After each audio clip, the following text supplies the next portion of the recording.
কোনো মানুষ যদি 1 নম্বরে মুমিন হয়, 2 নম্বরে আমল ভালো করে, 3 নম্বরে আমলটা সহি নিয়তে করে, 4 নম্বরে আমলটা যদি নবীর তরিকা মতে করে, তাহলে আল্লাহ বলেন এমন 4 কাজ করনেওয়ালা লোকটা পুরুষ হোক অথবা নারী হোক, আমি আল্লাহ তাকে পবিত্র জীবন দান করব আর আমলের চেয়ে বহু গুণ বেশি পুরস্কার দান করব। এই হইল যে আয়াতটা পড়লাম, এই আয়াতটার মোটামুটি মর্মার্থ। আমরা প্রথমেই মনে রাখি একদল মানুষের ব্যাপারে আল্লাহ এখানে পবিত্র জীবন দান করার ঘোষণা দিয়েছেন এবং অতুলনীয় পুরস্কারের ঘোষণা দিয়েছেন। যেই সমস্ত মানুষ 4 গুণ বিশিষ্ট হবে, যে সমস্ত মানুষের গুণ হবে 4টা, এই 4টা গুণ আপাতত প্রথমেই মনে রাখি। 1 নম্বর গুণ হলো যে সমস্ত মানুষ মুমিন হবে। 2 নম্বর গুণ হলো আমল ভালো করবে। 3 নম্বর গুণ হলো আমলটা সহি নিয়তে করবে। 4 নম্বর গুণ হলো আমলটা নবীর তরিকা মতে করবে। কথা হইল, অন্য কথা শুনতে শুনতে এই 4টা বুঝলা লেবেন। মুমিন হওয়া, আমল ভালো করা, সহি নিয়তে করা, নবীর তরিকা মতে। মুমিন হওয়া, আমল ভালো করা, সহি নিয়তে করা, নবীর তরিকা মতে করা। দুনিয়া আখিরাতের জীবনের সুখ শান্তির গ্যারান্টি। এই 4 কাজ দুনিয়ার জীবনের শান্তির গ্যারান্টি, আখিরাতের জীবনের শান্তির গ্যারান্টি। আমার স্বাস্থ্যটা বেশি ভালো না, যদি আপনারা মনে মনে দোয়া করেন আল্লাহ স্বাস্থ্যটা ভালো করে দেন। আর আপনাদেরকে যদি ধৈর্যের সাথে শুনতে যদি চান দুনিয়ার জীবন কেমনে শান্তি হয় 4 কামের দ্বারা, আমি একটু বুঝাইয়া বলার চেষ্টা করি। দুনিয়ার জীবনের শান্তির গ্যারান্টি 4 কাজ, আখিরাতের জীবনের শান্তির গ্যারান্টি 4 কাজ। শান্তির জন্য তো মানুষ আজকাল যত কষ্ট আর যত পরিশ্রম আর যত আন্দোলন আর যত বিপ্লব, যত ব্যবসা, যত চাকুরি, যা কিছু করে, যত চেষ্টা প্রচেষ্টা, সব তো শুধু শান্তির জন্যই। আল্লাহ বলেন এত কাজ শান্তির জন্য করতে হবে না, মাত্র 4টা কাজ করো, দুনিয়ার শান্তির গ্যারান্টি আমি আল্লাহ দিলাম, আখিরাতের শান্তির গ্যারান্টি আমি আল্লাহ দিলাম। আয়াতের বর্ণিত 4টা কাজ মানুষের জন্য দুনিয়ার শান্তির গ্যারান্টি, আখিরাতের শান্তির গ্যারান্টি। এই গ্যারান্টি শব্দটাও অন্য আয়াতে আছে, আরো 2টা গুণ আছে, সেখানে গ্যারান্টি শব্দ বুঝার মতো একটা শব্দ আছে। সেখানে আল্লাহ বলেন ওয়ামান আরাদাল আখিরাতা ওয়া সাআলাহা সাইয়াহা ওয়া হুয়া মুমিন ফাউলাইকা কানা সাইয়ুহুম মাশকুরা। এই যে মাশকুরা এর মানে হলো তোমার 4 কাজ বিফল যাবে না। আল্লাহ যদি বলেন বিফল যাবে না, তাহলে সফল হওয়ার গ্যারান্টি নাই। এই তাহলে গ্যারান্টি, এই 4 কাজের সুফল বৃথা যাবে না, বিফল যাবে। 4 কাজের সুফল গ্যারান্টি। আর এই সুফলটা কি, এটার এই ব্যাপারে আল্লাহ ইঙ্গিত করেছেন ওয়ামান আরাদাল আখিরাতা ওয়া সাআলাহা সাইয়াহা ওয়া হুয়া মুমিন।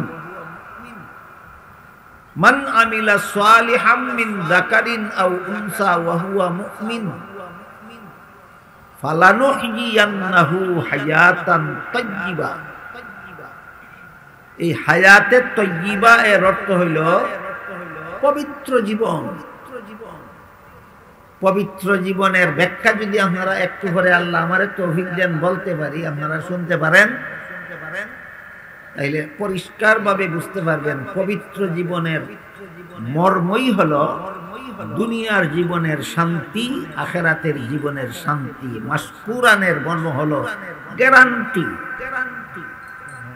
সব মিলাইয়া চার কাজ দুনিয়ার জীবনের শান্তির গ্যারান্টি, চার কাজ আখিরাতের জীবনের গ্যারান্টি। কাজ কটা? এক নম্বর কাজ হইল মুমিন হওয়া, দুই নম্বর কাজ হইল আমল ভালো করা, তিন নম্বর কাজ হইল সহি নিয়তে করা, চার নম্বর কাজ নবীর তরিকা মতে করা। এবার আমরা একটা একটা করে বোঝার চেষ্টা করি। প্রথমে বুঝবো মুমিন কেমনে হয়।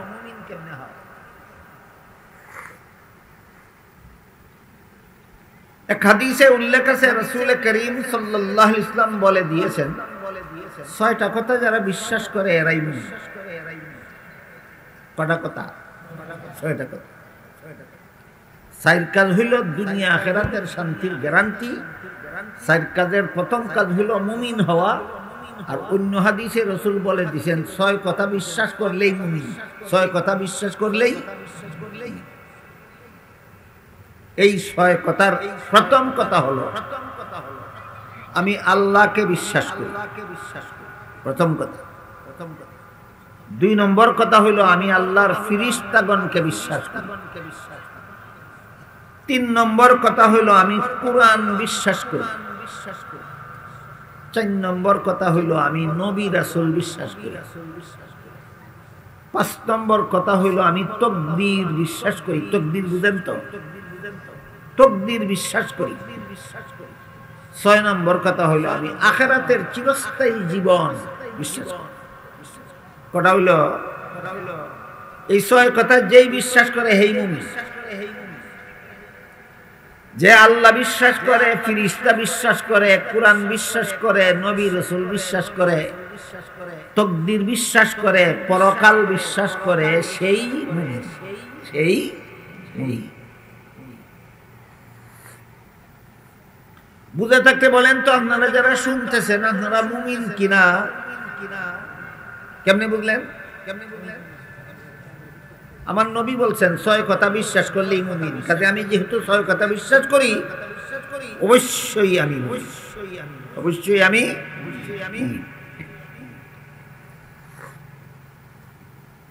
এই গেল চার কাজের প্রথম কাজ মুমিন হওয়া। এই ছয় কথা বিশ্বাস করে আমরা মুমিন হইছি সবাই। এই ছয় কথার বিবরণ আল্লাহ কোরআনের বিভিন্ন আয়াতে দিয়েছেন, রাসূলের বিভিন্ন হাদিসে আছে।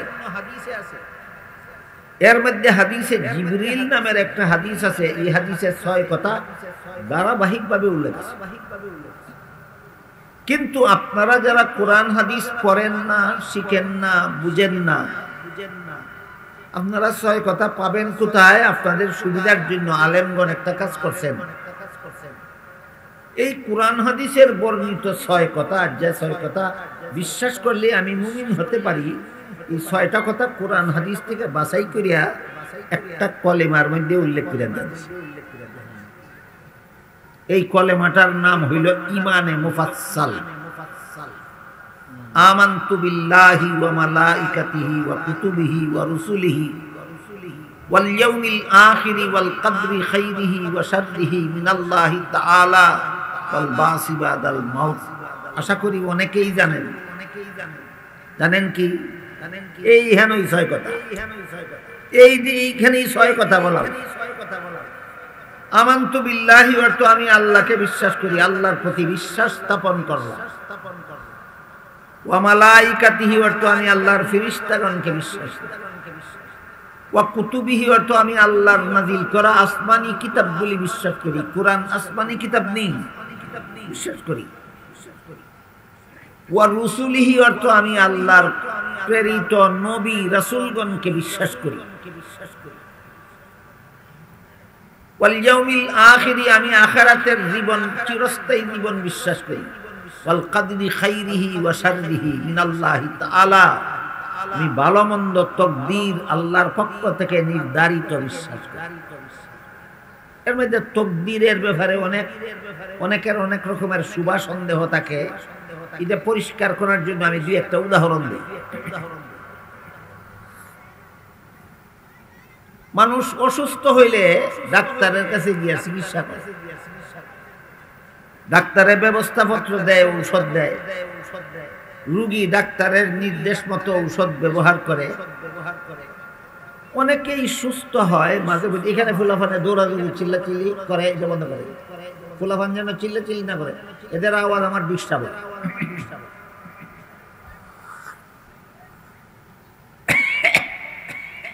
ডাক্তারের ব্যবস্থা মতো ঔষধ ব্যবহার করিয়া অনেক রোগী সুস্থ হয়, 2-4 জন সুস্থ হয় না। যারা যারা সুস্থ হয় এদের জীবন যখন শেষ হয়ে যায়, মরণ যখন গনাই আসে, তখন যত ডাক্তারে যত ওষুধই দেয় আর ঔষধে কাজ করে না।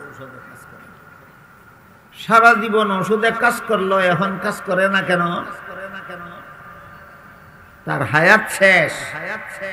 জীবন যেদিন শেষ হয়ে যাবে, হায়াত যেদিন শেষ হয়ে যাবে, এদিন ডাক্তারে ওষুধ দিতে পারবে, আপনি ওষুধ খাইতে পারবেন, কিন্তু কাজ হইতো না। ঠিক আছে নি কথা? কতদিন পর্যন্ত ঔষধে আপনার কাজ হইব আর কতদিন পর্যন্ত কাজ হইতো না, আগের থেকে আল্লাহর জানা নাই। জানা আসেনি? এই আল্লাহ যে আগের থেকে জানে, এই কথাটা লিখে রাখছে, ইদার নাম হইতো। আপনি গৃহস্থী করেন, খেতে ফসল ফলান, হাল চাষ করেন, ফসল ফলবো নি না ফলতো না, ফললে কি পরিমাণ ফলবো কি পরিমাণ না, আল্লাহর জানা আছে। আল্লাহর যে পরিমাণটা জানা আছে, এটা আল্লাহ এক জায়গায় লিখে রাখছে। এই লেখাটার নাম হই তকদির, লেখাটার নাম হই তকদির।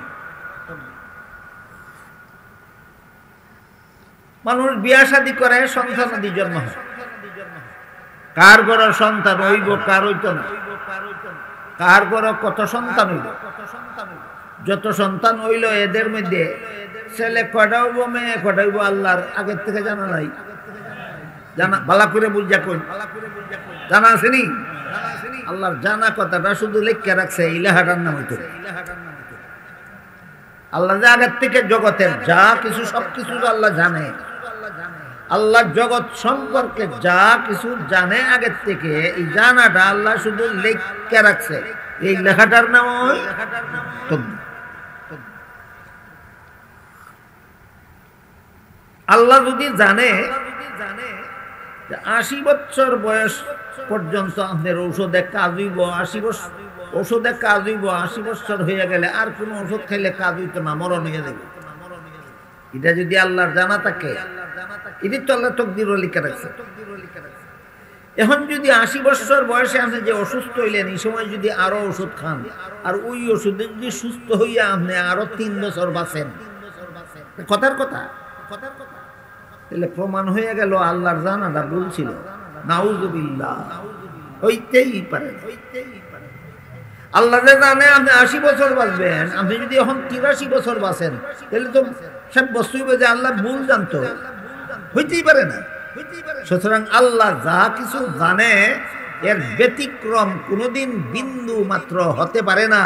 ব্যতিক্রম হওয়ার মাইনে হইল আল্লাহর জানাতে ভুল আছে, হইতেই পারে না।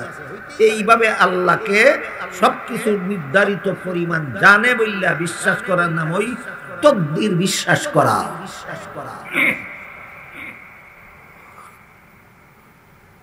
এই 6 কথা বিশ্বাস করার নাম হইল ঈমান। যে বিশ্বাস করে সেই, আমি আল্লাহ বিশ্বাস করি, ফেরেশতা বিশ্বাস করি, কোরআন বিশ্বাস করি, নবী রাসূল বিশ্বাস করি, তকদির বিশ্বাস করি, পরকালের চিরস্থায়ী জীবন বিশ্বাস করি। কথা হইল, যারা যারা বিশ্বাস করেন আপনারা সবাই মুমিন, সবাই। এই 6 কথায় বিশ্বাসীদেরকেই কোরআনের ভাষায় মুমিন বলা হয়। আমরা যেন কোনোদিন না ভুলি। এই 6 কথায় বিশ্বাসীদেরকে এই কোরআনের ভাষায় মুমিন বলা। চলো 4 কাজের 1 কাজ বললাম, মুমিন কেন। এরপরে 2 নম্বর কাজ হইল আল্লাহ বলেন মান আমিলা সালিহান, মুমিন হওয়ার পরে যদি আমল ভালো করে। বলেন আমল ভালো আগে না মুমিন হওয়া আগে? এইটা মনে রাখতে। নামাজ আগে না উযু আগে? হ্যাঁ, উযু আগে। খাওয়া আগে না আদোয়া আগে? আদোয়া আগে। খাওয়ার থেকে আদোয়ার দাম বেশি না, কিন্তু আদোয়া ছাড়া খাওয়া চলে না। নামাজ থেকে উযুর দাম বেশি না, কিন্তু উযু ছাড়া নামাজ হয় না। কিন্তু আমলের চেয়ে ইমানের দাম বেশিও আগেও করতে হয়। নামাজ রোজা ইবাদত বন্দেগীর চেয়ে ওই 6 কথা বিশ্বাস করার দাম বেশি, দাম বেশি, এবং আগে করতে হয়। তাহলে আমল ভালো আগে করব না ইমান মুমিন আগে হইব? মুমিন আগে হইব। মুমিন হওয়ার পরে যদি 2 নম্বর কাজটা করে, আমলটা ভালো করে। ভালো আমল কারে কয়? এতক্ষণ বুঝলাম মুমিন কারে কয়। 6 কথা বিশ্বাস করলে মুমিন হয়। এখন বুঝার চেষ্টা করি আমল ভালো কারে কয়। আল্লাহ এবং আল্লাহর রাসূল কোরআনে এবং হাদিসে যেসব কাজ করতে বলেছেন অথবা যেসব কাজ করার উৎসাহ দিয়েছেন, হয়তো বলছেন এটা করো, আর না হয় বলছেন করলে পুরস্কার পাইবা। এটার উৎসাহ দেওয়া। এই 2 রকমের কাজরে কোরআন হাদিসের ভাষায় বলে নেক আমল, আমল ভালো। যে কাজ করার জন্য আল্লাহ অথবা রাসূল হুকুম দিয়েছেন, অথবা যে কাজ করার জন্য আগ্রহ দিয়েছেন, এই 2 কাজের নাম নেক আমল। 2 কাজের নাম নেক আমল। যেমন 5 বেলা নামাজ পড়ার জন্য আল্লাহ এবং আল্লাহর রাসূল কোরআন হাদিসে আদেশ দিয়েছেন, নামাজ একটা নেক আমল। রোজা রাখার জন্য আল্লাহ কোরআনে আদেশ দিয়েছেন রমজান মাসে, রোজা একটা নেক আমল। তারাবিহের নামাজ পড়ার জন্য আল্লাহও হুকুম করছেন না, রাসূলও নির্দেশ দিয়েছেন না, কিন্তু আগ্রহ দিয়েছেন। তারাবির নামাজ পড়ার জন্য রাসূল হুকুম দিয়েছেন না, কিন্তু আগ্রহ দিয়েছেন। এটাও নেক আমল। রোজা নেক আমল হইল হুকুমের কারণে, আর তারাবির নামাজ নেক আমল হইল আগ্রহ দেওয়ার কারণে। বুঝলেন বেশ কোনটা? এক হাদিসে রাসূল করিম সাল্লাল্লাহু আলাইহি ওয়াসাল্লাম বলেন ইন্নাল্লাহা ফারাদা সিয়ামা রমাদান আলাইকুম ওয়া সানানতু লাকুম কিয়ামাহু ফামান সামাহু ওয়া কামাহু ঈমানান ওয়া ইহতিসাবান খারাজা মিন যুনুবিহি কায়াউমিন ওয়ালাদাত উম্মুহু আও কামা ক্বালা আলাইহিস সালাতু ওয়াসসালাম। এর অর্থ হইল আল্লাহ রমজান মাসে রোজা রাখা তোমাদের জন্য ফরজ করেছেন, আল্লাহ হুকুম করেছেন, এই জন্য ফরজ হয়েছে। তাহলে রমজান মাসে রোজা রাখাটা নেক আমল কেন হইল? আল্লাহর হুকুমে। এরপরে রাসূল বলেন রাতের বেলায় তারাবিহের নামাজ পড়ার হুকুম আমি তোমাদের দিলাম না, হুকুম দিছি না, কিন্তু আগ্রহটা কিভাবে দিয়েছেন?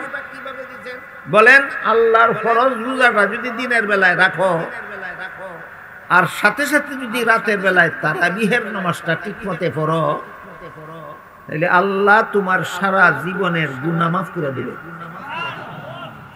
তারাবির নামাজ পড়ো বলেছেন না, তারাবি পড়লে গুনাহ মাফ হইব বলছেন?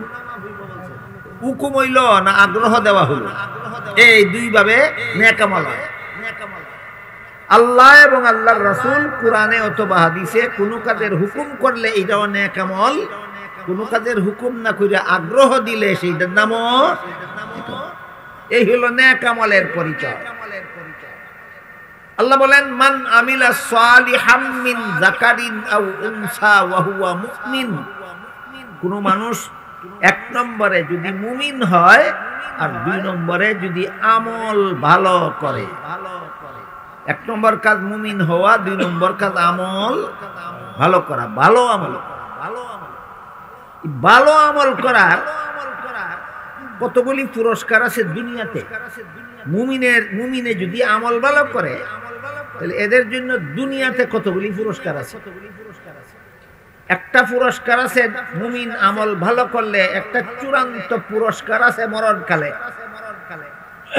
মুমিনে আমল ভালো করলে আরেকটা পুরস্কার আছে কবরে, মরণের পরে কবরে গেলে।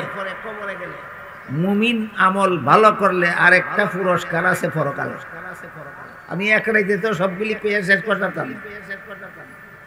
আপাতত খালি দুনিয়ার পুরস্কারটা কথা। কোন মুমিনে যদি আমল ভালো করে, আল্লাহ এক আয়াতে বলেছেন দুনিয়াতেই তারে 3টা পুরস্কার দিবেন। মনে আসেনি? দুনিয়ার শান্তির গ্যারান্টি কত কাজ, কত কাজ। দুনিয়ার শান্তির গ্যারান্টি 4 কাজ। দুনিয়ার শান্তির গ্যারান্টি, আখিরাতের শান্তির গ্যারান্টি 4 কাজ। দুনিয়ার শান্তির গ্যারান্টিটা কিভাবে এখন শুনেন। আল্লাহ পাক রব্বুল আলামিন এক আয়াতে বলেন,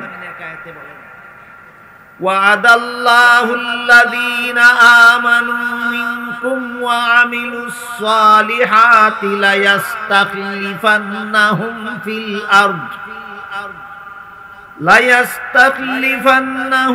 ফিল আরদি কামাস্তাখলাফাল্লাযীনা মিন ক্বাবলিহিম ওয়ালা ইউমাক্কিনান্না লাহুম দীনাহুমুল্লাযী ইরতাদা লাহুম ওয়ালা ইউবাদদিলান্নাহুম মিন বাদি খাউফিহিম আমনা ইয়াবুদুনানি লা ইউশরিকুনা বি শাইআ ওয়া মান কাফারা বা'দা যালিকা ফাউলাইকা হুমুল ফাসিকুন।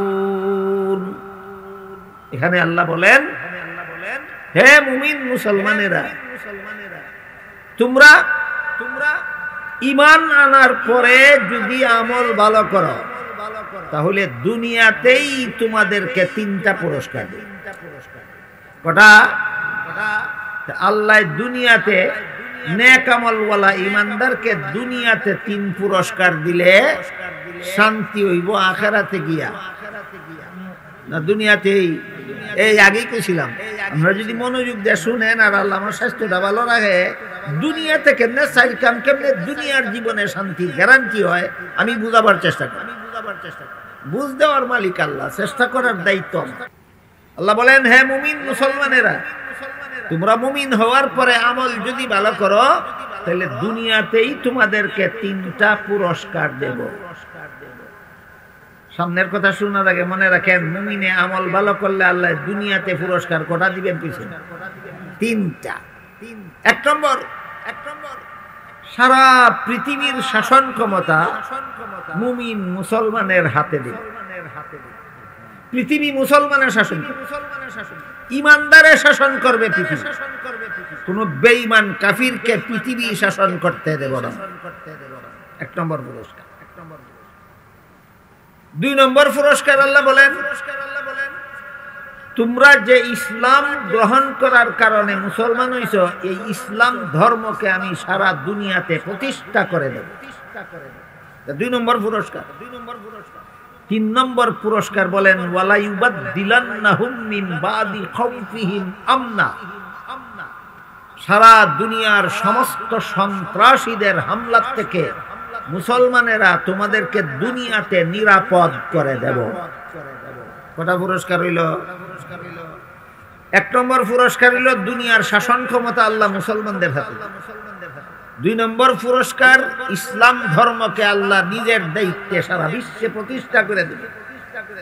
3 নম্বর পুরস্কার, সন্ত্রাসীদের হামলা থেকে আল্লাহ মুসলমানদেরকে পরকালে নিরাপদ করে দিবে না দুনিয়াতে। তাহলে এটা আখিরাতের শান্তির গ্যারান্টি হইল না দুনিয়ার শান্তির গ্যারান্টি? কিন্তু প্রশ্ন হইল, আমরা তো চোখ খুললে দুনিয়ার দিকে তাকাইলে দেখি দুনিয়াটা মুসলমানের শাসন করে না, দুনিয়াটা বেদিন কাফিরের শাসন। আমরা ভাইলাম কোথায়? আমরা চোখ খুললে তাকাইলে দেখি ইসলাম বর্তমান বিশ্বে প্রতিষ্ঠিত নয়, ইসলাম বর্তমান দুনিয়াতে চরম ভাবে অবহেলিত। আপনারা কি জানেন? প্রতিষ্ঠিত না, অবহেলিত। আমরা চুপ করলে দুনিয়ার দিকে তাকাইলে দেখি যেখানে মুসলমান আছে সেখানেই সন্ত্রাসীদের হামলা আছে, যেখানে মুসলমান আছে সেখানেই। আল্লাহ না কইছিলেন সন্ত্রাসীদের হামলার থেকে আমাদেরকে নিরাপদ করে দিবেন? কই নিরাপদ হইলাম না তো। এই প্রশ্নের সমাধান এই আয়াতের ভিতরে আল্লাহ পরিষ্কার ভাবে দিয়ে দিয়েছেন। আল্লাহ বলেছেন শুধু মুমিন হইয়া বৈশা থাকলে 3 পুরস্কার পাইবা না, সাথে সাথে আমল ভালো করতে হবে, 3 পুরস্কার পাইতে হবে। এবার বলেন বিশ্বের অন্যান্য দেশের মুসলমানের কথা বাদ দিয়া শুধু বাংলাদেশের মুসলমানের কথাই বলি। বলা হয় বাংলাদেশে 16 কোটি 17 কোটি মুসলমান আছে, যত কোটি হোক। আপনাদের জানা মতো বাংলাদেশের যে পরিমাণ মুসলমান আছে এরার মধ্যে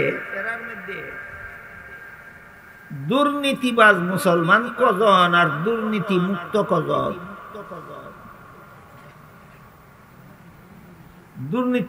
দুর্নীতি মুক্ত মুসলমান খুঁজে বের করা কঠিন হইয়া দাঁড়াইছে। ব্যাপক হারে বাংলাদেশের মুসলমান দুর্নীতিতে লিপ্ত। দুর্নীতির নাম নে আমল ভালো না আমল খারাপ? আমি আরো সহজভাবে একটা হিসাব দিই আপনাকে। বাংলাদেশের কোন মুসলমান চোর আছে? বাংলাদেশের কোন মুসলমান ডাকাত আছে? বাংলাদেশের কোন মুসলমান সুদখোর আছে? বাংলাদেশের কোন মুসলমান ঘুষখোর আছে?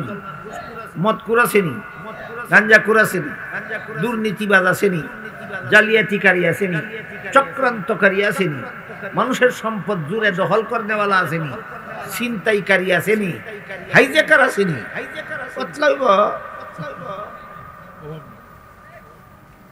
আল্লাহ কি বলছিলেন তোমরা এইটা করো দুনিয়ার শান্তির গ্যারান্টি দিব না, এইটা করো না? আল্লাহ বলছেন এগুলি কইরো না, দুনিয়ার শান্তির গ্যারান্টি দিব। হেরা এগুলি কইরা দুনিয়াতে শান্তি চায়, গুড়ার ডিম পাইবা তুমি দুনিয়াতে শান্তি।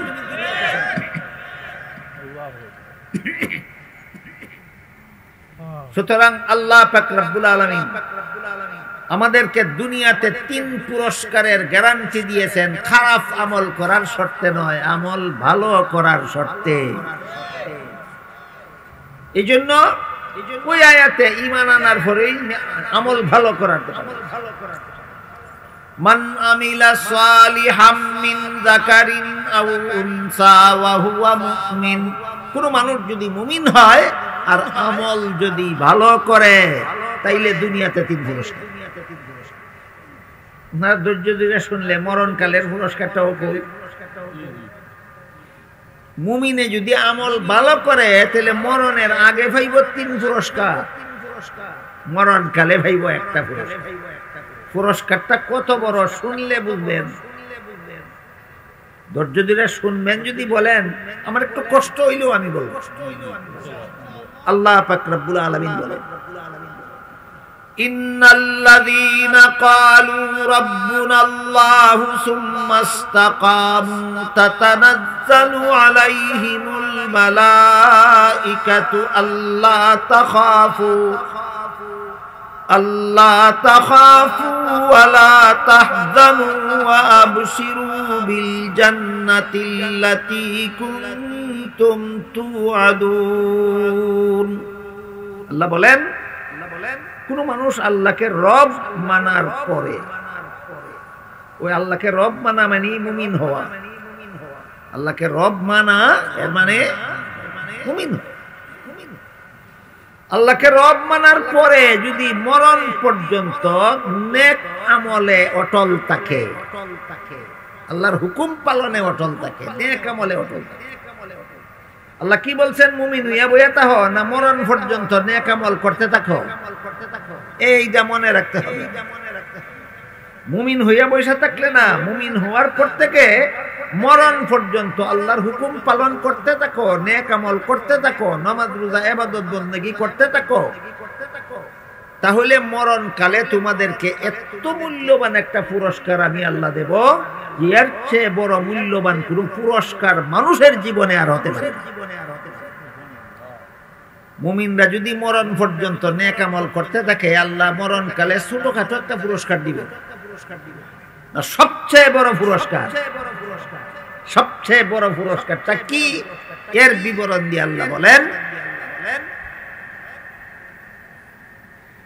মরণকালে শয়তানে তোমারে বেঈমান বানাবার জন্য ওত পেতে বসে আছে। বাংলা ভাষায় কই ওত পেতে, আমরা আঞ্চলিক ভাষায় কই খাবদুরা বইয়া বসে। কোনটা কইলে বুঝেন আপনারা? খাবদুরা বুঝেন? বিড়ালে ইঁদুর ধরবার আগে খুব চুপচাপ বিড়ালের দিকে চেয়ে দিকে চুপচাপ বসে থাকে, খাবদুরা কয়। বাংলা ভাষায় কয় ওত পাতা, ওত পাতা।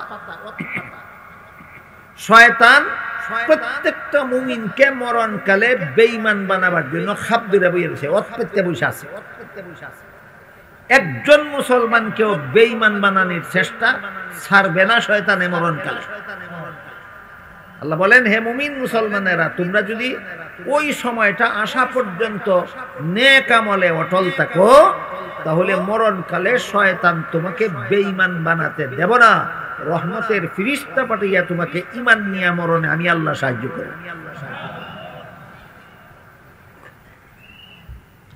ঈমান নিয়ে মরণের চেয়ে বড় সম্পদ জগতে আর কিছু হতে পারে না। যেই ব্যক্তি ঈমান নিয়ে মরতে পারবে, তার জন্যই আল্লাহ চিরস্থায়ী জান্নাত নির্ধারণ করে রেখেছে। মরণকালে যদি বেঈমান হইয়া মরে, নাউযুবিল্লাহ, তার জন্য চিরস্থায়ী জাহান্নাম নির্ধারণ করে রেখেছে। যে ঈমান হারাইয়া মরলে চিরকালের জন্য জাহান্নামে যেতে হবে, যে ঈমান নিয়ে মরতে পারলে চিরকালের জন্য জান্নাতে যাওয়া যাবে।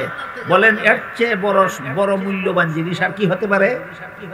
আল্লাহ বলেন, এই মূল্যবান ঈমানটা যেন তুমি নিয়ে পরকালে যাত্রা করতে পারো, এটার গ্যারান্টি আমি আল্লাহ দিলাম, যদি মরণ পর্যন্ত নেক আমলে অটল থাকো। মুমিনে নেক আমল করলে মরণের আগে 3 পুরস্কার, মরণকালে 1 পুরস্কার, ঈমানের সাথে মরণ নসিব হওয়া। ঈমানদারগণ নেক আমলে অটল থাকলে মরণকালে 1 পুরস্কারটা কি? ঈমানের সাথে মরণ নসিব হওয়া। কবরেরটা কইতাম নি, কবরে পাইবার একটা পুরস্কার, সেটা কি? হাদিস শরীফে রাসূল করিম সাল্লাল্লাহু আলাইহি ওয়াসাল্লাম বলেন, মরণের পরে তোমাকে যখন গোসল দিয়া, কাফন দিয়া, জানাজা পড়াইয়া যখন গুরুস্থানে দাফন করা হবে, যারা দাফন করবে এরা তোমার কবরের পাশ থেকে ফিরে যাইতে না যাইতই, যত দূর থাকলে পরে তার হাঁটার আওয়াজ শোনা যায়, তত দূর থাকা অবস্থাতে কবরে মুনকার নাকির ফিরিস্তা আসবে।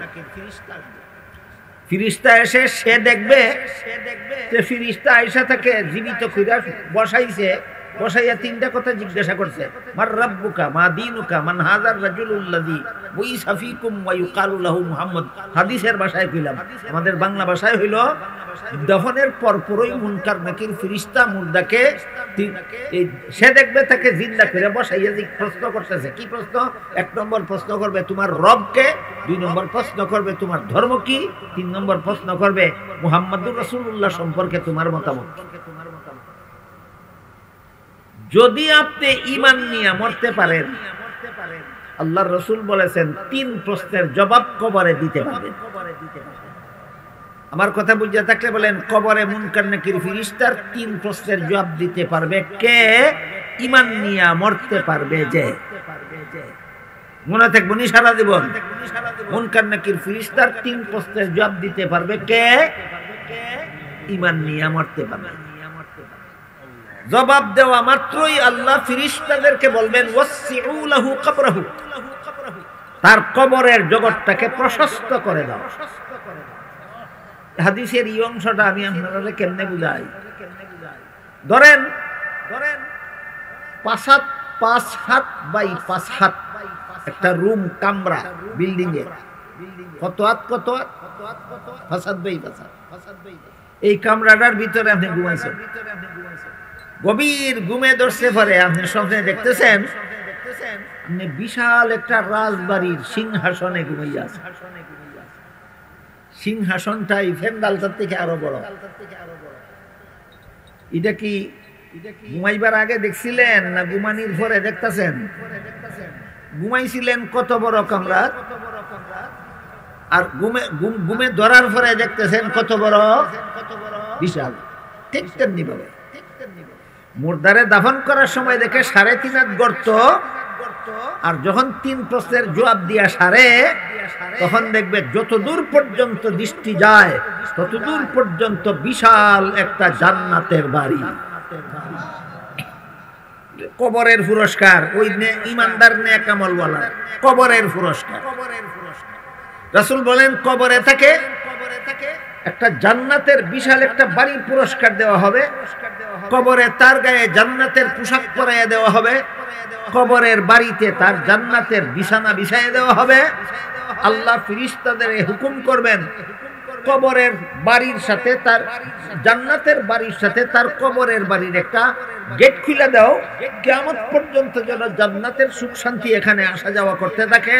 আর মুনকার নাকির ফেরেশতা এমত অবস্থায় তার কবর থেকে বিদায় হইয়া যাওয়ার সময় বলে যায়, নাম কানাউমাতিল আরুসিল্লাযী লা ইউকিযুহু ইল্লা আহাব্বু আহলিহি। বাসর ঘরে নতুন দুলামিয়া যেমন ভাবে প্রেয়সী বিবির কল্পনায় আনন্দের ঘুম ঘুমায়, ঠিক তেমনি ভাবে তুমি কবরে এমন আনন্দের ঘুম ঘুমাও তোমার জান্নাতের বিবিদের সাক্ষাতের আগে তোমাকে কবর এই ঘুম থেকে কেউ জাগাবে না। এটা হইল ইমানদার যদি নেক আমল করে তাহলে তাদের কবরের পুরস্কার। কোথাকার পুরস্কার? ইমানদার নেক আমল করলে দুনিয়ার 3 পুরস্কার কইলাম, মরণকালের 1 পুরস্কার কইলাম, কবরের কতগুলি পুরস্কার কইলাম। এবার হাসরের মাঠের পুরস্কার শুনবেন। 2-4 জনে কইছে, শুনবেন। হাদিস শরীফে আল্লাহর রাসূল সাল্লাল্লাহু আলাইহি ওয়াসাল্লাম বলেন, ইমানদার নেক আমলওয়ালারা হাসরের মাঠে প্রত্যেকেই দেখবে আল্লাহ তারা একা একা একটা পর্দা দিয়ে ঘেরাও করে রেখেছে। ইমানদার নেক আমলওয়ালারা প্রত্যেকেই হাসরের মাঠে দেখবে আল্লাহ একটা পর্দা দিয়ে তারা ঘেরাও করে রেখেছে। এটার ভিতরে ছাড়া আর কেউ নাই। এই পর্দার ভিতরে আল্লাহ তার সাথে সাক্ষাৎ করবে।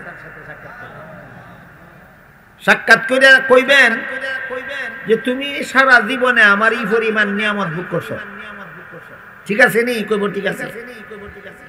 এরপরে কইবেন তুমি সারা জীবনে আমার জন্য এই পরিমাণ নেক আমল করছো। জিজ্ঞেস করবেন ঠিক আছে নি? কইব ঠিক আছে। আল্লাহ বলবেন তুমি আমার যত নিয়ামত ভোগ করছো এর বিনিময়ে আমি তোমার নেক আমলগুলি গ্রহণ করলাম। বুঝতেছেন কথা? সারা জীবনে যে যত টন চাউল খাইছো, যত টন গম খাইছো, যত টন পানি খাইছো, যত কেজি দুধ খাইছো, সব কিছু হিসাব দেওয়া হবে। দিয়ে বলা হবে সারা জীবনে আমার এই পরিমাণ নিয়ামত তুমি ভোগ করছো আর এই পরিমাণ নেক আমল তুমি করছো। তোমার এই নেক আমলগুলি আমি আমার যত নিয়ামত ভোগ করছো এইগুলির বিনিময় হিসাবে আমি গ্রহণ করলাম। যে পরিমাণ আল্লাহর নেক আমল করলাম এর বিনিময় কি ভাইলাম যে তা খাইতাছি। কি ভাইলাম? যেটা খাইতাছি। একটার দ্বারা আর একটা কাটতে গেল আমি। আল্লাহর মধ্যে আর বন্দার মধ্যে দেনা ভাওনা রয়েছে নি কিছু? আল্লাহও পাইয়া গেছে আমার নেক আমল, আর আমিও দুনিয়াত বুক করিয়া গেছি আল্লাহর যত নিয়ামত। একটার দ্বারা আর একটা কাটতে গেছে গা। এরপরে আল্লাহ দেখাইব সারা জীবনে যতলা গুনাহ করছিলা। কি দেখাইব? সারা জীবনে যতলা গুনাহ করছিল। নেক আমলের ফাঁকে ফাঁকেও কিছু গুনাহ অনেকে কইরা ফেলায়। করেনি? করে। অনেক নেক আমলওয়ালার নেক আমলের কারণে গুনাহ আল্লাহ মাফ করে দেয়। খুব পরিষ্কার করে আল্লাহ কোরআনে বলছেন, ইন্নাল হাসানাতি ইউযহিবনাস সাইয়্যাত। আয়াতের মর্মটা বোঝাবার জন্য আপনাদেরকে একটা উদাহরণ দিই। গুড় চিনেন আপনারা? গুড় একটা আছে শক্ত আর একটা আছে নরম। নরমটারে কি গুড় কোন? লালি গুড়। 1 মণ লালি গুড়ের মধ্যে যদি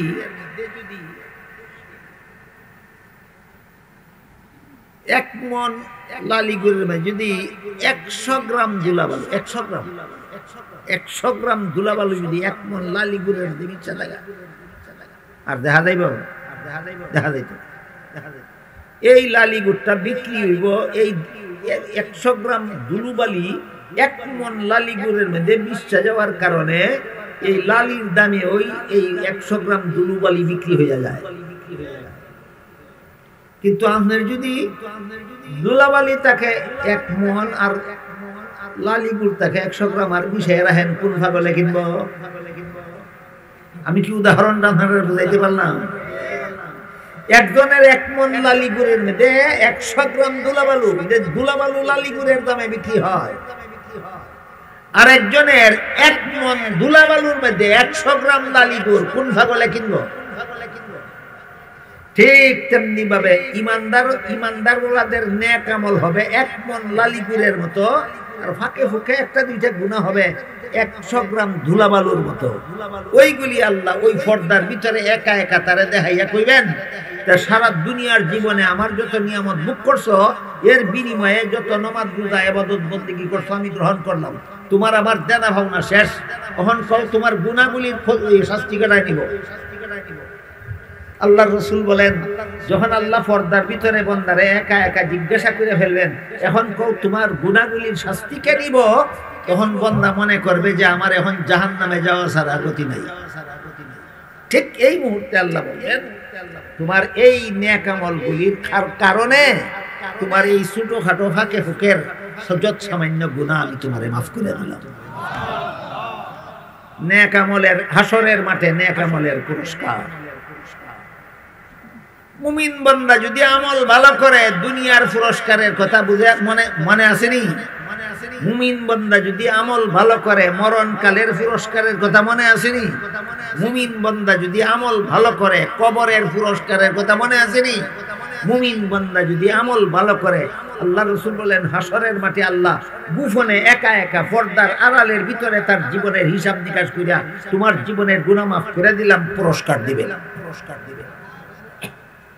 সর্বশেষ পুরস্কার হইল আল্লাহ বলেন, ওয়াসিকাল্লাযীনা তাকাউ রাব্বাহুম ইলাল জান্নাতি যুমারান হাত্তা ইযা জাউহা ওয়া ফুতিহাত আবওয়াবুহা ওয়া ক্বালা লাহুম খাযানাতুহা সালামুন আলাইকুম তিবতুম ফাদখুলুহা খালিদিন। এই আয়াতের শেষের বাক্যটা হইল ফাদখুলুহা খালিদিন, চিরকালের জন্য জান্নাতে প্রবেশ করো। নেক আমলের শেষ পুরস্কার, নেক আমলের শেষ। কাজী আল্লাহ বললেন, কোন মানুষ যদি মুমিন হয় আর আমল ভালো করে, 1 নম্বর কাজ হইল মুমিন হবে, 2 নম্বর কাজ হইল আমল ভালো করে। মুমিন হয় 6 কথা বিশ্বাস করলে, আর আমল ভালো করলে দুনিয়ার পুরস্কার, মরণকালীন পুরস্কার, কবরের পুরস্কার, হাসরের মাঠের পুরস্কার, সর্বশেষ পুরস্কার। বুঝলেন তো? এবার যাই 3 নম্বর কাজে। 1 নম্বরে মুমিন হবে, 2 নম্বরে আমল ভালো করবে, 3 নম্বরে আমলটা সহি নিয়তে করবে। সহি নিয়তের ব্যাখ্যা নতুন ভাবে আজকাল করা দরকার আমি মনে করতেছি। যারা যারা তবলিগে যায়, চিল্লা দেয়, এরা সহজে বুঝবে, কারণ তবলিগের চিল্লার মধ্যে 6টা কথা আছে। 1 নম্বর কলেমা, 2 নম্বর নামাজ, 3 নম্বর ইলম ও জিকির, 4 নম্বর ইকরামুল মুসলিমিন, 5 নম্বর এই যে 5 নম্বর সহি নিয়ত। এরা ওইখানে সহি নিয়ত শিক্ষা আসে। যারা আলেম না চিল্লাও দিছে না, সহি নিয়ত বুঝেও। আপনারা যদি এখানে এমন কেউ থাকেন যে আপনি আলেম না চিল্লাও দিছেন না, তাহলে আপনার লাগি এখান থেকেই বুঝা যাওয়ার দরকার সহি নিয়ত কারে কয়। সহি নিয়ত কয় আমি যত নেক আমল আমি করতেছি এইগুলি দ্বারা দুনিয়ার কোনো মানুষকে দেখাইতেও চাই না, দুনিয়ার কোনো মানুষকে খুশিও করতে চাই না, এইগুলির কোনো পুরস্কারও আমি দুনিয়ার কোনো মানুষের কাছে চাই না, একমাত্র আল্লাহকে খুশি করার জন্য আমি আমলগুলি করি। এই নিয়তটার নাম সহি নিয়ত। এই নিয়তটার নাম সহি। সহি নিয়তের অভাবে তিন দল নেক আমলওয়ালারা শেষ বিচারের দিন জাহান্নামে যাবে। সহি নিয়তের অভাবে তিন দল নেক আমলওয়ালা জাহান্নামে যাবে। তাহলে নেক আমল এমনিই কাজে রাখবো না নিয়ত সহি থাকলে? বলেন, রাসূল বলছেন কত দল মানুষ নেক আমল থাকা সত্ত্বেও সহি নিয়তের অভাবে জাহান্নামে যাবে? তিন দল। তিন দলের প্রথম দল হইল শহীদ।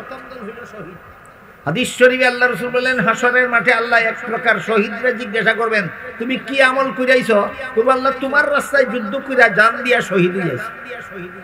আল্লাহ ফিরিস্তারে কইবেন, ফিরিস্তা শহীদের ঠেঙ্গ জিঞ্জির দিয়া বান্ধ, উল্টা হেসরাইয়া জাহান্নামে নিয়ে যাও। শহীদ আল্লাহর কাছে জানতে চাইবে, তোমার রাস্তায় জান দিলাম, শহীদ দিলাম, জাহান্নামে যাব কোন দোষে? আল্লাহ বলবেন, আমার রাস্তায় লড়াই করছো, জান দিছো, শহীদ হইছো, সব ঠিক আছে, কিন্তু তোমার নিয়ত ছিল না আমি আল্লাহরে খুশি করতা, তোমার নিয়ত ছিল সমাজের মানুষের কাছে বীর যোদ্ধা উপাধি লাভ করতা। বীর যোদ্ধা উপাধির পাগল হইয়া তুমি যুদ্ধ করতে গেছো, কাজেই তোমার জাহান্নাম ছাড়া কোনো পুরস্কার আমি আল্লাহর কাছে। গেল একদল নেক আমলওয়ালা জাহান্নামে যাব সহি নিয়তের অভাবে, এরা হইল একদল শহীদ। দুই নম্বর নেক আমলওয়ালা জাহান্নামে যাইব দান খয়রাতকারী। আল্লাহ রাসূল বলেন, এক শ্রেণীর দান খয়রাতকারীকে আল্লাহ জিজ্ঞাসা করবেন, কি আমল করে আইছো? কইব, আল্লাহ বড় কষ্ট করে ধন সম্পদ কামাই করছিলাম, লক্ষ লক্ষ কোটি কোটি টাকা তোমার রাস্তায় দান করে দিছি। আল্লাহ ফিরিস্তারে বলবেন, ফিরিস্তা দানবীরের ঠেঙ্গ জিঞ্জির দিয়া বান্ধ, উল্টা হেসরাইয়া জাহান্নামে নিয়ে যাও। দানবীর আল্লাহর কাছে জানতে চাইবে কোন দোষে? আল্লাহ বলবেন, দোষ একটাই, তোমার নিয়ত ভালো না। তুমি মসজিদে দিছো লাখ টাকা, মাদ্রাসায় দিছো কোটি টাকা, আমি আল্লাহ খুশি হব এমনটা তোমার নিয়ত ছিল না। তোমার নিয়ত ছিল সমাজের মানুষ তোমাকে মারহাবা ধন্যবাদ দেবে। কাজে আমি আল্লাহর কাছে তোমার মতো দানবীরের পুরস্কার জাহান্নামের আগুন ছাড়া আর কিছু নেই। কত দল গেল আর কত দল রইল? তিন নম্বর দলের কথা কইলে আমরা রুফে পড়ব।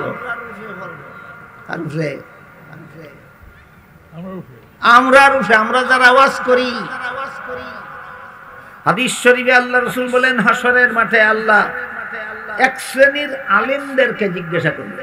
এখন কার ক্ষেত শ্বাস করব? কার ক্ষেত? হ্যাঁ, আল্লাহ রাসূল বলেন, হাসরের মাঠে আল্লাহ এক শ্রেণীর আলেমদেরকে জিজ্ঞাসা করবেন, কি আমল করে আইছো? এরা কইবে, আল্লাহ তোমার বান্দাদের কাছে তোমার দিন প্রচার করে আইছি। ফিরিস্তার কইবেন, আল্লাহ ফিরিস্তার কইবেন, ফিরিস্তা আলেমের ঠেঙ্গ লোহার জিঞ্জির দিয়া বান্ধ আর উল্টা হেসরাইয়া জাহান্নামে নিয়ে যাও। আলেম আল্লাহর কাছে জানতে চাইবে কোন দোষে? আল্লাহ বলবেন, আমার বান্দারে আমার কথা শুনাইছো, ভালো কাম করছো, কিন্তু তোমার নিয়ত ছিল না আমার আল্লাহ খুশি হইব। তোমার নিয়ত ছিল তোমার শ্রোতারা তোমার ভক্ত হইয়া যাইব। আজকাল শ্রোতারারে ভক্ত বানানির লাগি রসুলের যুগে রসুলে কইছেন, ওয়াজ করব, দিনের কথা শুনাইব, কোরআন হাদিসের কথা শুনাইব, শ্রোতাদেরকে ভক্ত বানানির লাগি। আজকাল বক্তারা ভক্ত বানানির লাগিও কোরআনের কথা হাদিসের কথা শুনায় না, দিনের কথা শুনায় না, মানুষ ভক্ত বানানির লাগি গান গায়, ওয়াজের নামে গান গায়। যদি আল্লাহরে খুশি করো এই তোর উদ্দেশ্য আছে, কোরআন তুইয়া গান গাছ কেন লাগিয়া? যদি জিজ্ঞাসা করা হয় গান গাছ কেন, গান গাই না, ওলির শান গাই। এরে আমি উপাধি দিছি বাউল সম্রাট। বাউল গান যারা গায় এরা আমাদের সিলেটি ভাষায় কয় বাউলা। বাউল গান যারা গায় এদেরকে আমরা সিলেটি ভাষায়, আপনারা কি কোন জানি না, আমরা সিলেট কই বাউলা। এ বাউলা স্টেজে উঠতেই গান গাওয়া শুরু করে। জিজ্ঞাসা করা হয়, তুই কোরআন হাদিস কইবে গান গাছ কেন? গান গাই না, ওলির শান গাই। ওলির কি শান গাছ একটা শোনা, আমি একটা শোনাই আপনারা। এই বাউলায় ওলির শান নামে কি গান, কেমন কুফরি গান করে। এই বাউলার মুখে আমি নেটে দেখছি, আমি মিডিয়াতে দেখছি, বাউলার মুখে একটা গান কইছে, হয় আল্লাহর দন রসুলে দিয়া আল্লাহ গেল গাই বুইয়া, রসুলের দন খাজাই ফেয়া শুইল গিয়া আজমিরে, কেউ ফিরে না খালি হাতে খাজা বাবার দরবারে। কেউ ফিরে না খালি হাতে খাজা বাবার দরবারে। এই একটা কথার মধ্যে কতলা কুফুরি আছে। গানের আগের অংশ তো, আগের অংশের আলোচনা বাদই দিলাম, একটা অংশের মধ্যে কি পরিমাণ কুফুরি আছে। খাজা বাবার দরবারে গিয়া যে যা চায় খাজা বাবা তারে সবাই দিতে পারে, তাহলে খাজা বাবার কাছে গিয়ে ফসল চাইলে ফসল দিতে পারে, খাজা বাবার কাছে গিয়ে সন্তান চাইলে সন্তান দিতে পারে, খাজা বাবার কাছে গিয়া সুখ শান্তি চাইলে যদি সুখ শান্তি দিতে পারে, খাজা বাবার কাছে গিয়ে গুনামাফ চাইলে যদি গুনামাফ করে দিতে পারে, খাজা বাবার কাছে গিয়ে জাহান্নাম থেকে মুক্তি চাইলে যদি মুক্তি দিয়া দিতে পারে, খাজা বাবার কাছে গিয়ে জান্নাত চাইলে যদি জান্নাত দিয়া দিতে পারে, তোর আল্লাহ কোন কামে লাগে রে? বলেন, এটা শান গাইছে না কুফুরি গান গাইছে? বাউলার বাউলা তুই শ্রোতারে ওয়াজের নামে কুফুরি গান গাইয়া শোনাস। কুফুরি গান গাইলে আল্লাহ খুশি হয় না, জনগণ ভক্ত হয়। তাইলে এই বাউলায় ওয়াজের নামে গান গায়, শানের নামে গান গায়, কিন্তু আল্লাহ খুশি করার জন্য না জনগণকে ভক্ত বানাবার জন্য? এই জন্য হাদিস শরীফে আল্লাহ রাসূল বলেছেন, এক শ্রেণীর আলেমকে যখন আল্লাহ হাসরের মাঠে জিজ্ঞাসা করবেন, কি কইরাইছস? কইব ওয়াজ কইরাইছি, দিন প্রচার কইরাইছি। আল্লাহ ফেরেশতারে কইবেন, এই বাউলা টেঙ্গ জিঞ্জির দিয়ে বান উল্টা হেসরাইয়া জাহান্নামে নিয়ে যা। বাউলা আল্লাহর কাছে জানতে চাইবে অপরাধটা কি? আল্লাহ বলবেন, অপরাধ হইল তুই আল্লাহ খুশি করতে করার জন্য মাহফিলে গেছস না, তুই মাহফিলে গেছস জনগণকে তোর ভক্ত বানাইতে। তোর মতো বাউলার পুরস্কার আমি আল্লাহর কাছে জাহান্নামের আগুন ছাড়া কিছু নাই।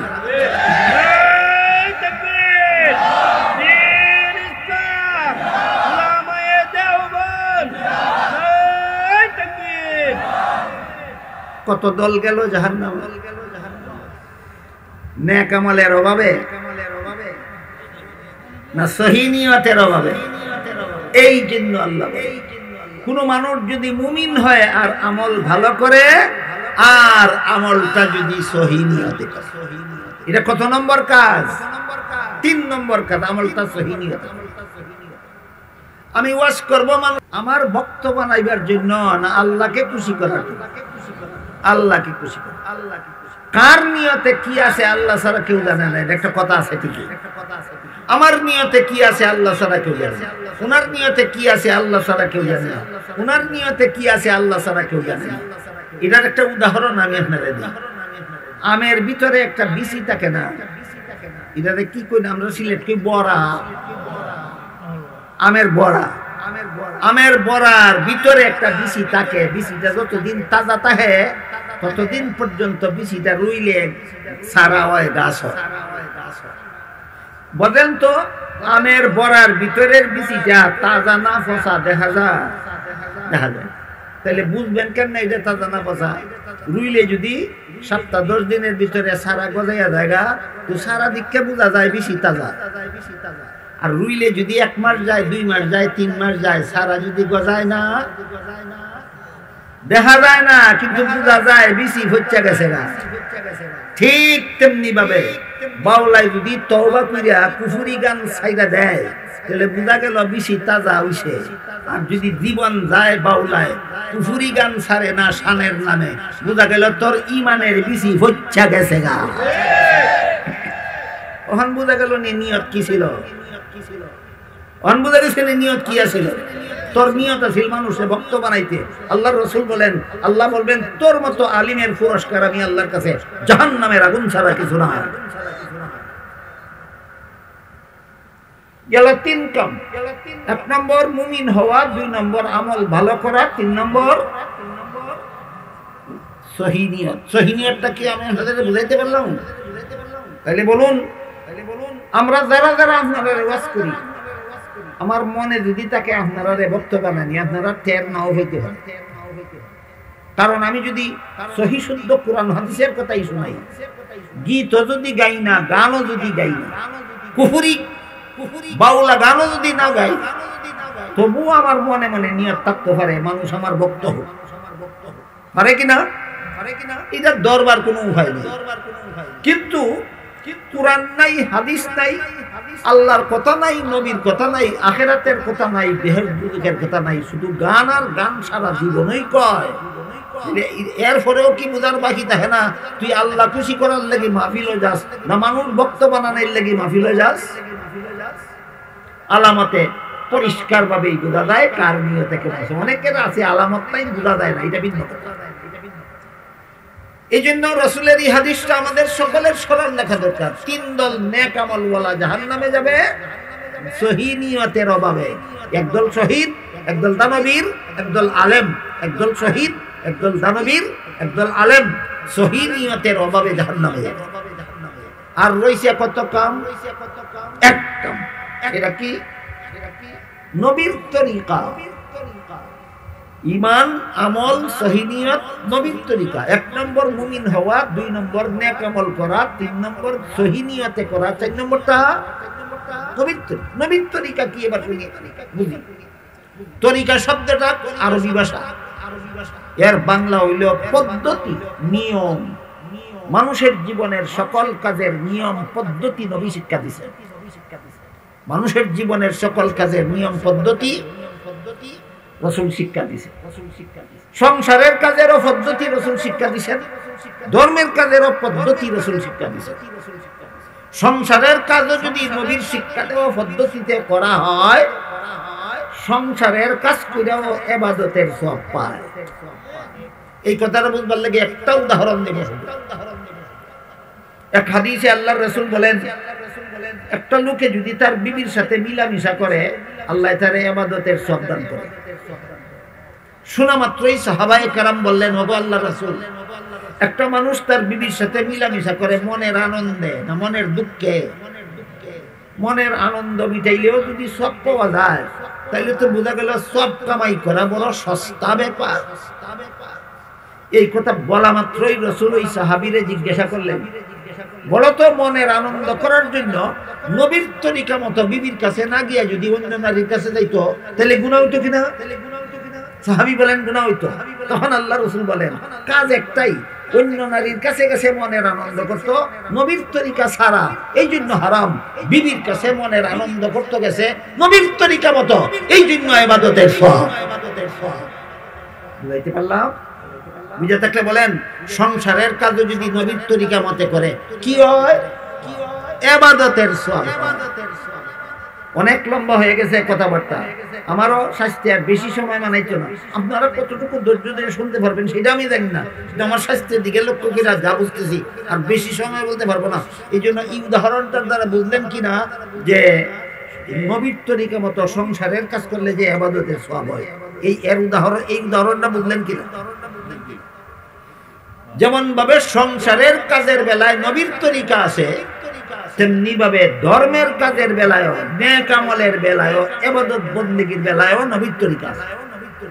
নামাজ ইবাদত বন্দেগী নবীর তরিকা আছে, রোজা ইবাদত বন্দেগী নবীর তরিকা আছে, ঈদ ইবাদত বন্দেগী নবীর তরিকা আছে। কয়েকটা উদাহরণ দিয়ে আজকের মতো কথা শেষ করি। পাঁচ বেলার নামাজে নামাজ, জুম্মার নামাজে নামাজ, ঈদের নামাজে নামাজ, জানাজার নামাজে নামাজ। কিন্তু পাঁচ বেলার নামাজে জামাতের জন্য আযান ইকামত দেওয়া নবীর তরিকা, জুম্মার নামাজেও জামাতের জন্য আযান ইকামত দেওয়া নবীর তরিকা, নবীর শিক্ষা দেওয়া নিয়ম। কিন্তু ঈদের নামাজে আর জানাজার নামাজে আযান ইকামত একটাও নবীর তরিকায় নাই। ঠিক আছে? এখানে এসে যদি কোনো যুক্তিবাদী যুক্তি দেয়, জামাতের সুবিধার জন্যই তো আযান ইকামত দেওয়া হয়, তাহলে ঈদের নামাজের সুবিধার জন্য আমি আযান দেব, ইকামত দেব, দোষ কি? এইটাকেই আল্লাহ রাসূল বলেছেন বেদাত। ঈদের নামাজে নবীর তরিকা মতো আযান নাই, দিলে হবে বেদাত। ঈদের নামাজে নবীর তরিকা মতো ইকামত নাই, দিলে হবে বেদাত। জানাজার নামাজে আযান ইকামত তো নাই, রুকু সিজদাও নাই।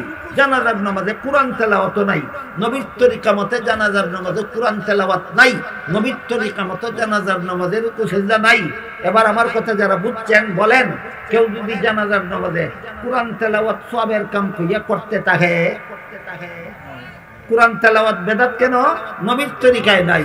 কেউ যদি জানাজার নামাজের মধ্যে রুকু দেয়, নবীর তরিকায় নাই, রুকু বেদাত। কেউ যদি জানাজার নামাজে সিজদা করে আল্লাহরে, এই সিজদা বেদাত হবে, কেন? নবীর তরিকায় নাই। ঠিক তেমনি ভাবে কেউ যদি জানাজার নামাজের সালাম ফিরে মুনাজাত করে, এইটাও নবীর তরিকায় নাই, বেদাত। তাহলে বেদাত কেন হয়? যেই কাজ নবীর তরিকায় নাই, এইটা সওয়াবের নিয়তে করলেই বেদাত হয়। যেই কাজ নবীর তরিকায় নাই, এটা সওয়াবের নিয়তে করলেই বেদাত হয়। নবীর তরিকা মতো বাৎসরিক ঈদ আছে মুসলমানের দুইটা। নবী বলেন একটা ঈদের নাম ঈদুল ফিতর, একটা ঈদের নাম ঈদুল আজহা। 12ই রবিউল আউয়ালে যদি 3 নম্বরে আর একটা ঈদ বছরে কেউ করে, এটাও নবীর তরিকায় নাই, করলে হবে বেদাত। 12ই রবিউল আউয়ালের 3 নম্বর ঈদ বেদাত কেন হবে এটা বোঝার জন্য আগের থেকে একটু বুঝে আসি। বলেন, ঈদের নামাজে আযান দিলে বেদাত হবে কেন? ঈদের নামাজে একামত দিলে বিদআত হবে কেন? জানাজার নামাজে আযান দিলে বিদআত হবে কেন? জানাজার নামাজে একামত দিলে বিদআত হবে কেন? জানাজার নামাজে কোরআন তেলাওয়াত করলে বিদআত হবে কেন? জানাজার নামাজে রুকু সিজদা করলে বিদআত হবে কেন? জানাজার সালাম ফিরাইয়া মুনাজাত করলে বিদআত হবে কেন? এই যেই জবাব 12ই রবিউল আউয়ালে ঈদে মিলাদুন নবী করলে বিদআত হবে কেন, একই জবাব। এটা যেমন নবীর তরিকায় নাই, সওয়াবের নিয়তে করছো বেদাত, এটাও নবীর তরিকায় নাই, সওয়াবের নিয়তে করছো বেদাত। এই সাফাবাজ বেদাতিরা এখানে আইসা কিছু সাফাবাজি শুরু করে। ঈদ অর্থ আনন্দ, ঈদ অর্থ আনন্দ। নবীর জন্মে তোমরা বেজার নি, আমরা বেজার না, আমরা আনন্দ। এটার নাম আমি কইলাম, নবীর জন্মে আনন্দ করলেই যদি সব হইয়া জায়গা, আবুল আহাব তো নবীর জন্মে আনন্দ হইয়া খুশি হইয়া বান্দি আজাদ করে দিছিল, ফের সব হইব।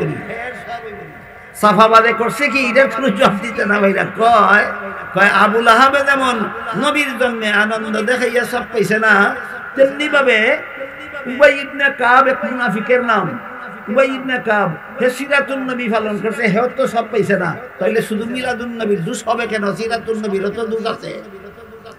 এই বাউলা সাফাবাজ এ বুঝছে না, কোন মুনাফিকে সিরাতুন নবী পালন করে না। কারণ সিরাতুন নবীর, নবীর জীবন আদর্শের প্রথম হইল আগে ঈমান পরে আমল। আগে মুমিন হও, তারপরে নেক আমল করো। সিরাতুন নবীর শিক্ষা, মিলাদুন নবীর শিক্ষা নয়। বলুন, রাসূল জন্মের দিন শিক্ষা দিয়েছেন ঈমান আনার কথা, না পরবর্তী জীবনে? যে পরবর্তী জীবনের নাম তো সিরাতুন নবী। সুতরাং সিরাতুন নবী না মানলে ঈমান হবে না, আর সিরাতুন নবী না মানলে ঈমান না হওয়া পর্যন্ত নবীর জন্য খুশি দেখাইলে আবুল আহাব যাবে যেখানে, তুমিও যাবে সেখানে। সিরাতুন নবীর আদর্শ মতো ঈমান না আইনা নবীর মহব্বতে জান দিলে আবু তালিব যাবে যেখানে, তুমিও যাবে সেখানে। আর একটু ক্লিয়ার করি, রাসূলের জন্মকে মিলাদুন নবী বলে। রাসূল আপনাদের এই ঈমানের দাওয়াত দিয়েছিলেন জন্মের দিন না পরবর্তী জীবনে? জন্মরে কয় মিলাদুন নবী, আর পরবর্তী জীবনটারে কয় সিরাতুন নবী। তাইলে ঈমানের সম্পর্ক মিলাদুন নবীর সাথে না সিরাতুন নবীর সাথে? তাইলে কোন মুনাফিকে কি সিরাতুন নবীর অনুসরণে ঈমান আনছে? আনছে না। সুতরাং মুনাফিকের সাথে সিরাতুন নবীর তুলনা চাপাবাজ বেদাতীদের চাপাবাজি ছাড়া আর কিছু নয়। এই জন্য আল্লাহ পাক রব্বুল আলামিন 4টা কাজের কথা বলছেন। 1 নম্বরে মুমিন হও, 2 নম্বরে আমল ভালো করো, 3 নম্বর সহি নিয়তে করো, 4 নম্বর নবীর তরিকা। নবীর তরিকা মতে করলে সুন্নাত, মন গড়া মতে করলে বিদআত। আপনারা ঈদুল ফিতর করেন, ঈদুল ফিতর করেন, রোজার ঈদ মন গড়া না নবীর তরিকার কারণে? ঈদুল আজহা করেন মন গড়া মতে না নবীর তরিকা মতে?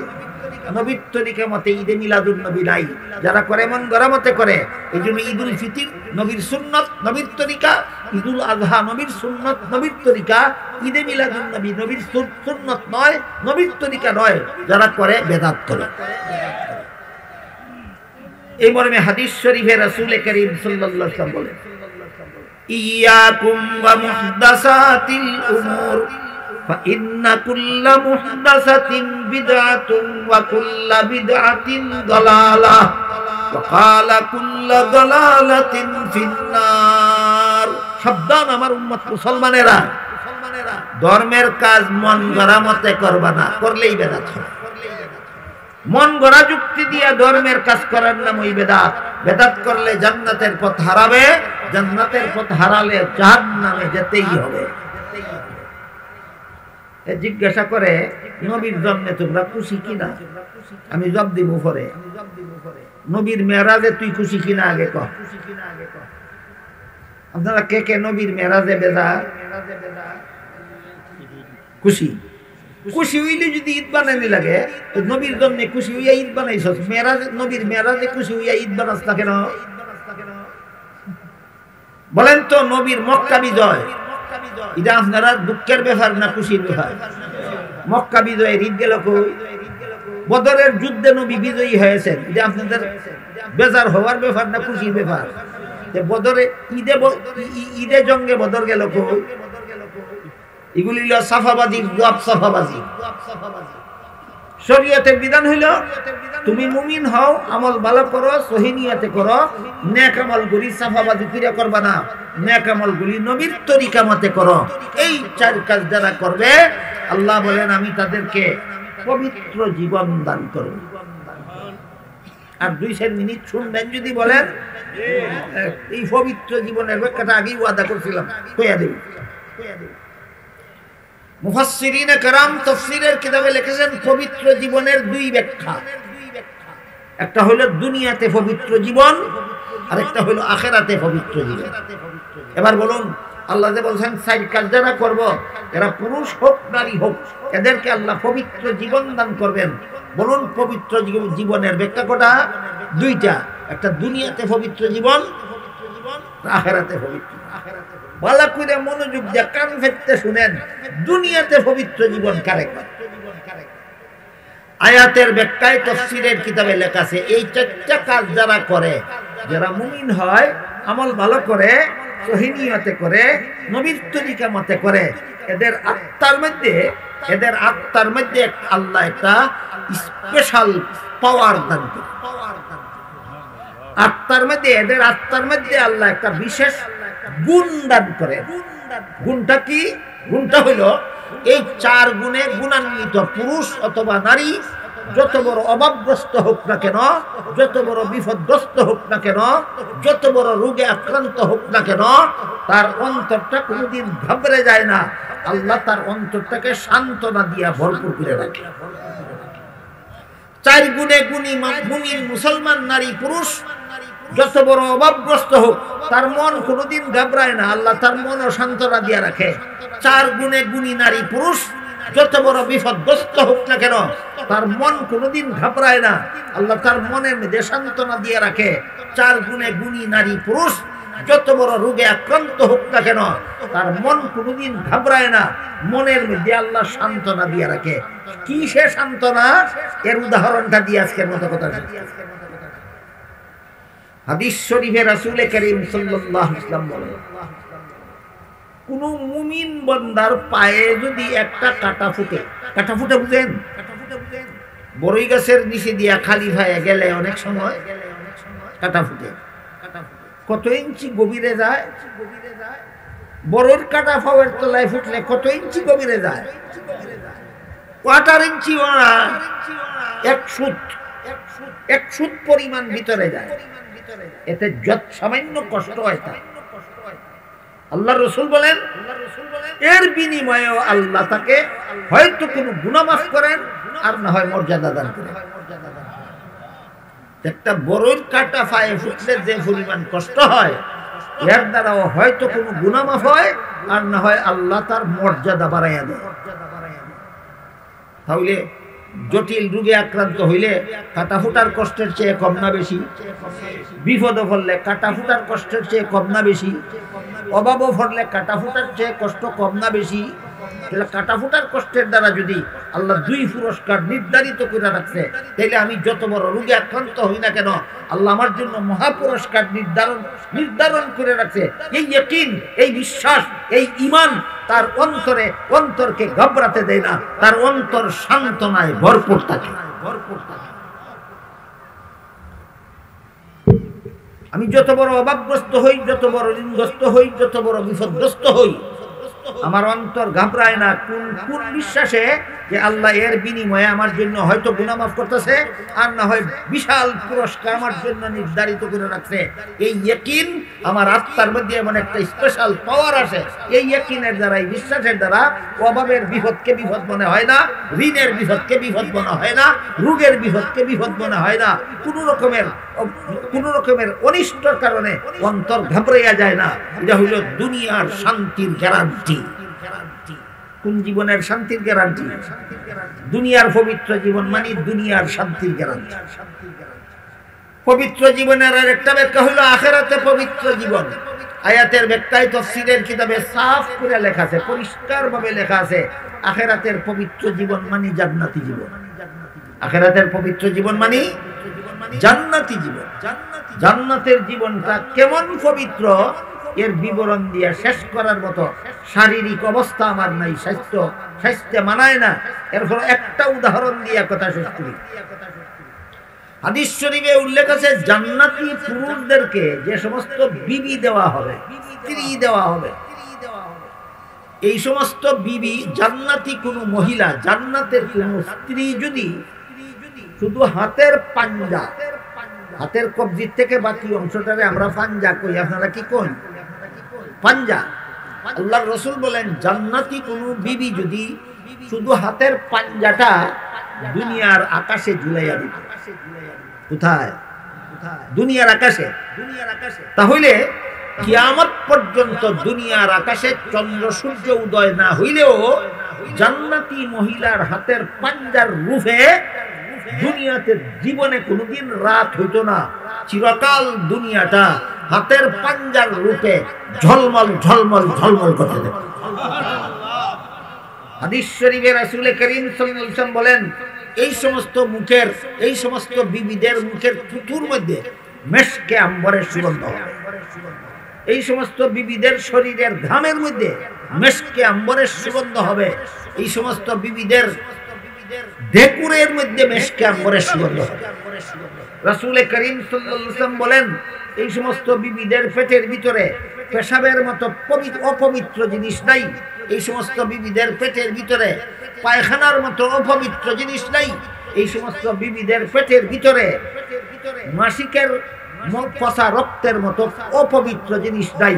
এই জন্য আল্লাহ কোরআনে পরিষ্কার ভাষায় বলে দিয়েছেন ওয়ালাহুম ফিহা আজওয়াজুম মুতাহহারা, জান্নাতি বিবিগণ পবিত্র। এই পবিত্র বিবির স্বামী যে হবে, এবার চিন্তা করুন তার জীবন হবে কত পবিত্র। বিষয়টারে বুঝানির লাগে এক রাজার একটা কাহিনী কিয়া কথা শেষ করি। এক রাজার আসলে এক বান্দি অত্যন্ত সুন্দরী, কোন কারণবশত বান্দিটা বেচালিত। বান্দি একদিক দিয়ে রাজার খেদমত করতো, অপর দিক দিয়ে আল্লাহর ইবাদত করতো। দিনও করতো বাদশার খেদমত, রাত্রে করতো আল্লাহর ইবাদত। বান্দিটা বদকার ছিল না নেককার? নেককার। বাদশা কোনো কারণবশত বান্দিটা বেচালিত। সিদ্ধান্ত নিছে বান্দিয়ে জান্না কইল আতে ভাই দুনিয়া, আপনি যদি আমারে বেচাইলেন এমন লোকের কাছে বেচবেন যেই লোকে আমারে আল্লাহর গোলামিটা ঠিক মতো করতে দেয়, রাত্রে যেন আমার ইবাদতে ডিস্টার্ব না। বাদশা চিন্তা করলো বান্দি কিনবো উচিত পয়সা দিয়া, আবার আল্লাহর ইবাদতের সময় সুযোগ দিব, এমন মানুষ হইতাম কই। চিন্তা করতে করতে করতে করতে চিন্তা করে দেখে আমাদের দেশের একজন বড় হুজুর আছে, ওনার কাছে যদি বান্দি দেবে ছেলাই, উনি আল্লাহওয়ালা মানুষ, বান্দিরেও আল্লাহর ইবাদত বন্দেগী করার সুযোগ দিব। বান্দি লইয়া গেছে বড় হুজুরের কাছে ব্যস্ত। কই হুজুর আপনি আমার বান্দিরা কিনা লাই। হুজুর জিজ্ঞেস করলেন কেন? বলে এই হইল ঘটনা, এই বান্দিটা আপনি কিনা লাই। হুজুর কয় ঠিক আছে, তোমার বান্দি যদি আমার কাছে ব্যস্ত চাও দাম কত দেওয়ান লাগবে? বাদশা কয় হুজুর আমি যাচ্ছা আপনার কাছে ব্যস্ত হইছে। যাচ্ছা বুঝেন, আমরা সিলেট কয় হাত দিয়া, হাত দিয়া ব্যস্ত মানছি, দাম কইতাম না, যা মনে চাহিদা লাই। বুঝুন নি কথা? হাত দিয়া ব্যস্ত মানছি, দাম কইতাম না, যা মনে চাহিদা লাই। বড় হুজুর কয় এই বান্দিটা যদি আমার কাছে বেচো তাহলে আমি একটা খেজুরের বিচি দিব দাম। কত দিব? একটা খেজুরও না, একটা তো একটা, ওই খেজুরও না, খেজুরের বিচি। বাদশাহ কয় আপনি কি আমার সাথে মস্কারি করেন? হাইডা ব্যস্ত হইছি দিকে। বড় কয় মস্কারি করি না, উচিত দাম থেকে বেশি কইয়া লাইছি, মনে ছেলে বেশ না ছেলে লইয়া যা। বাদশাহ কয় হুজুর বান্দি আজকে লইয়া যেতাম না, দরকার হইলে মাগনা দিয়া যাবো। মাগনা বুঝুন নি? আমরা সিলেটি ভাষা, দরকার হইলে মাগনা দিয়া যাবো, কিন্তু উচিত দাম থেকে বেশি কেমনে কইলেন এটা বুঝা নিলেন। তখন বড় হুজুরে কয় দেখ তুই যে বান্দি আমার কাছে ব্যস্ত আনছস, এটার পেটের ভিতরে তিনটা নাফাকের গাঁঠি আছে। একটা হইল পেশাবের নাফাকের একটা থইলা আছে, এটা নাফাক। একটা পায়খানার একটা ব্যাগ আছে, এটাও নাফাক। ফসা রক্তের একটা ব্যাগ আছে, এটাও নাফাক। তার মুখের তুতুর মধ্যে দুর্গন্ধ, তার শরীরের ঘামের মধ্যে দুর্গন্ধ, তার ডেকুরের মধ্যে দুর্গন্ধ। এইরকম একটা মানদে তুই আমার কাছে বেচতে আনছস। আল্লাহ পাক রব্বুল আলামিন আমার জন্য জান্নাতে বিবি তৈরি করছে। মুখের তুতুর মধ্যে সুগন্ধ, ঘামের মধ্যে সুগন্ধ, ডেকুরের মধ্যে সুগন্ধ, পেশাবের গাঁটটিও ফেটো নাই, পায়খানার গাঁটটিও ফেটো নাই, মাসিক রোগের ফসা রক্তের গাঁটটিও ফেটো নাই। এইরকম বিবি হওয়ার জন্য আমার খেজুরের বিচি জোগাড় করার লাগে না, সুবহানাল্লাহ তাসবিহ হলেই হয়। আমি সুবহানাল্লাহ তাসবিহ যদি এত বড় পবিত্র বিবি আমি হইতে পারি, তোরই এই নাফাকের গাঁটটি ফসা গান্দার মহিলার কিনবার জন্য একটা বিচি খেজুরের বিচি জোগাড় করতে আমার যৎকাল লাগবো, তৎকাল আমি 1000 বার সুবহানাল্লাহ বলতে পারি। বুঝে থাকলে বলেন, দুনিয়ার বিবিরা পবিত্র না জান্নাতের বিবিগণ পবিত্র? এই বিবিগণের যারা স্বামী হবে এদেরকে আল্লাহ বলেন, জান্নাতে আমি আল্লাহ তোমাদেরকে পবিত্র জীবন দান করব। এটা হলো আখিরাতের পবিত্র জীবনের ব্যাখ্যা, সারমর্ম। আল্লাহ বলেন, কোন মানুষ যদি মুমিন হয়, আমল ভালো করে, সহি নিয়তে করে, নবীর তরিকা মতে করে, এই 4 গুণে গুণী বান্দা, পুরুষ হোক অথবা নারী হোক, দুনিয়ার কোনো বিপদ আপদ বেমার আজার অভাব অনটনে এদের অন্তরটা কোনোদিন ঘাবড়াবে না। আমি আল্লাহর গুনাহ মাফের আশায়, আমি আল্লাহর কাছে পুরস্কারের আশায় এদের অন্তরটা দুনিয়াতেই সান্ত্বনায় ভরপুর থাকবে। আর আখিরাতে এমন 4 গুণে গুণী নারী পুরুষের জন্য আমি আল্লাহ জান্নাতের পবিত্র জীবন নির্ধারণ করে রেখেছি। আল্লাহ আপনাদের আমাদের সবাইকে 4 গুণে গুণী হইয়া দুনিয়া আখিরাতের শান্তির গ্যারান্টি লাভ করার তৌফিক দান করুন। সবাই বলুন আমিন।